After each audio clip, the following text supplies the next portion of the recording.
Commencer ce discours en disant que nous nous réunissons pour condamner les pratiques d'un pays qui brime les droits de l'homme, oppresse les voix contestataires et participe à la déstabilisation de l'Afrique. Mais alors, cela signifierait que nous parlons ici de l'Algérie.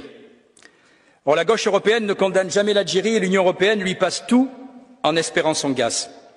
À la place, nous débattons du Maroc, qui est pourtant un des pivots de notre partenariat stratégique en Afrique. Qu'y a-t-il dans cette résolution? L'affirmation que M. Radi ne serait pas un violeur. Comme chacun d'entre vous, je n'en sais rien. En revanche, à la différence de la majorité de cette Assemblée, je ne considère pas que les décisions de la justice marocaine, que les accusations de la victime du viol valent moins que les communiqués d'Amnesty International ou d'Human Rights Watch. Le récent exemple des pratiques de l'ONG Fight Impunity devrait d'ailleurs avoir alerté chacun d'entre nous sur le crédit que nous accordons systématiquement aux ONG.